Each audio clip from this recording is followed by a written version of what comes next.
मरियम नवाज शरीफ साहिबा ने अपने ही खामद कैप्टन सफदर को शोकाज नोटिस दे दिया, जबकि कैप्टन सफदर साहब ने मरियम नवाज शरीफ साहिबा के ऊपर क़यामत ढहा दी।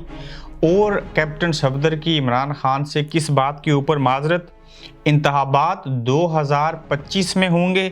इसाक डार की इस्टेब्लिशमेंट को फिर से वजाहतें।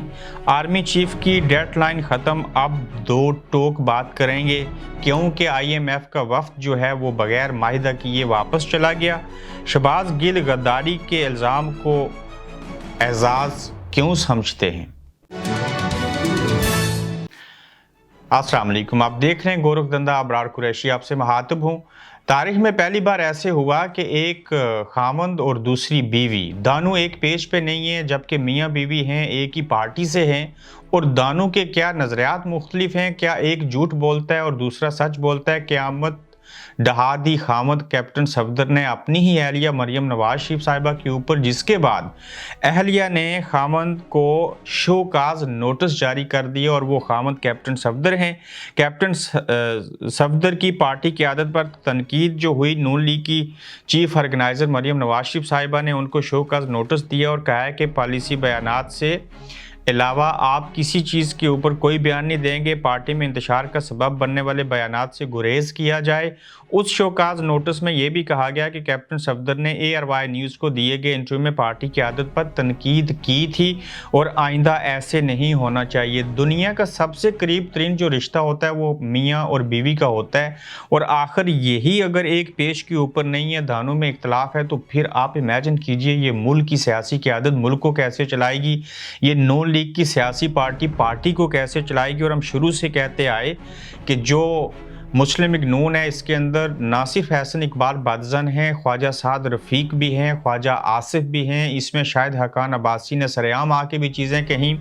ये लोग मजबूर और लाचार हैं, इनकी ना तो पीपल्स पार्टी में जगह बनी, चूँकि PTI के ऊपर इतनी तनकीद की वहाँ पे जाएंगे नहीं, चूँकि खान साहब इनको जाहिल सियासतदान नज़र आते हैं।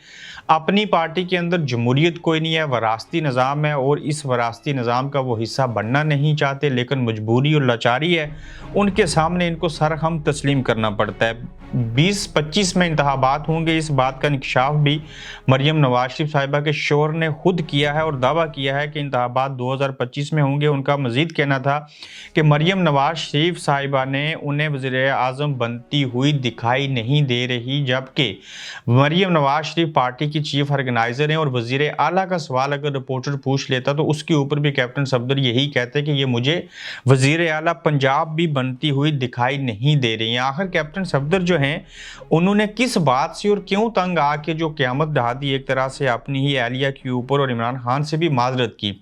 ये उनका बड़ापन है कि जो उन्होंने बयान दिया था भयानक किस्म का, कैप्टन सफदर साहब ने कहा कि मैं उसके ऊपर खान साहब से माफ़ी चाहता हूँ।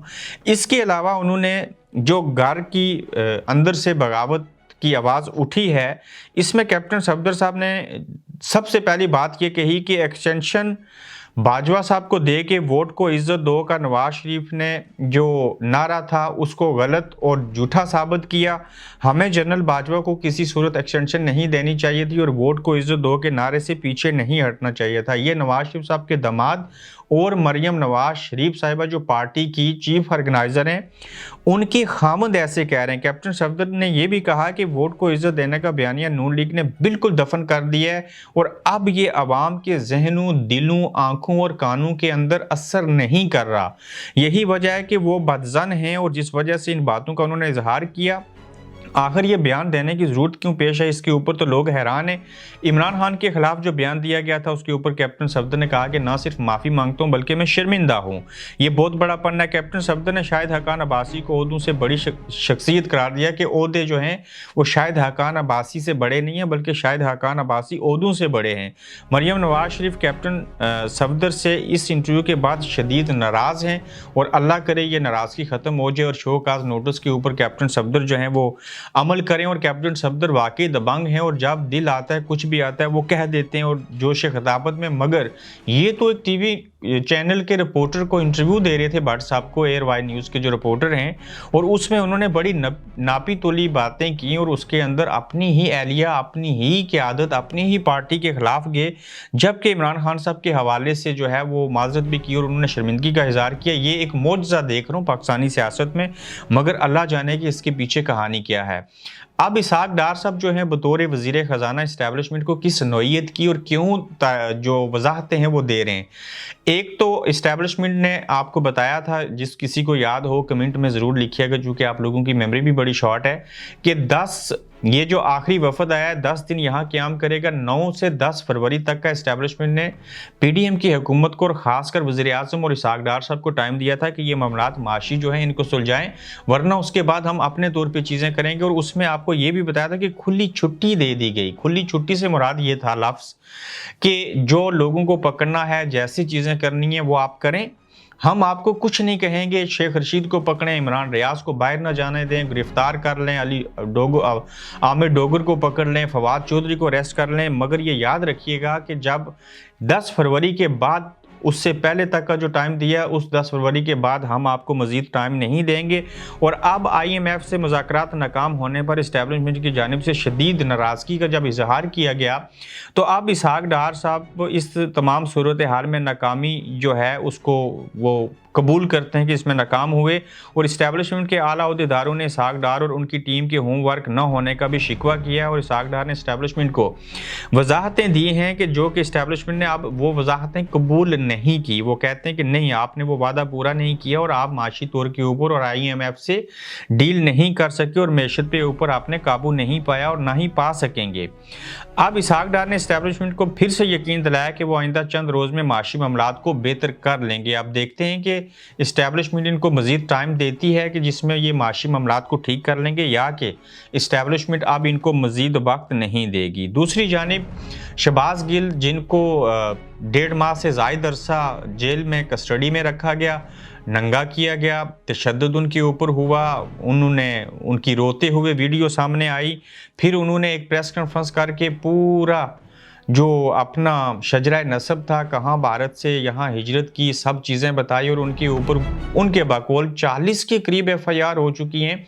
और उन्होंने कहा है कि ये 22-22 घंटे की मसाफत के ऊपर थाने और इलाके हैं जहाँ मुझे जाना पड़ता है, और इस अजियत से बेहतर है एक ही गद्दारी की FIR करो, उसमें मुझे फांसी लगा दो, मुझे सजाए मौत दे दो, मैं उसको कबूल कर लूँगा। लेकिन ये जो अजियत दी जा रही है ये दुरुस्त नहीं है। और शहबाज गिल ने गद्दारी जैसे लगने वाले इल्ज़ामात को अपने लिए फ़ख्र महसूस किया और इसको तगमे के तौर के ऊपर समझते हैं और कहते हैं कि ये जो चीज़ें हैं मैं इससे परेशान नहीं होता, मुझे ये साबित करना कोई ज़रूरी नहीं है। जिस मुल्क के अंदर बानी पाकिस्तान कायदे आज़म मोहम्मद अली जिन्नाह की बहन को गद्दार कहा जाए, वहाँ अगर मुझे गद्दार कहा गया है तो मैं मुहिब वतन हूँ या मैं गद्दार हूँ, मुझे इससे कोई फ़र्क नहीं पड़ता और ना ही मुझे ये चीज़ साबित करने की ज़रूरत है।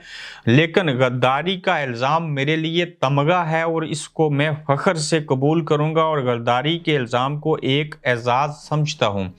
अब अगर नौयत मार खाने के बाद, नंगा और गंजा होने के बाद शहबाज गिल जैसे लोग जो हैं वो इस तरह के अल्फाज कह रहे हैं, जहाँ पे रियासत बेबस है, जहाँ पे मैशत का बुरा हाल है, यहाँ पे इलेक्शंस के हवाले से बदहाली है, सियासी अदम इस्तेकाम है, वहीं पे जिन लोगों को आप पकड़ते हैं, शेख रशीद डट जाते हैं कि मेरी आप वफादारी इमरान खान से नहीं बदल सकते, वो मेरा लीडर है, मैं उसके साथ था, मैं उसके साथ हूँ और उसके साथ रहूँगा। और शहबाज गिल कहते हैं मैं गद्दार बनने को तैयार हूँ, मैं इसको तगमे के तौर पर समझता हूँ, मुझे फांसी भी कबूल है, लेकिन हम उन चीज़ों से पीछे नहीं हटेंगे।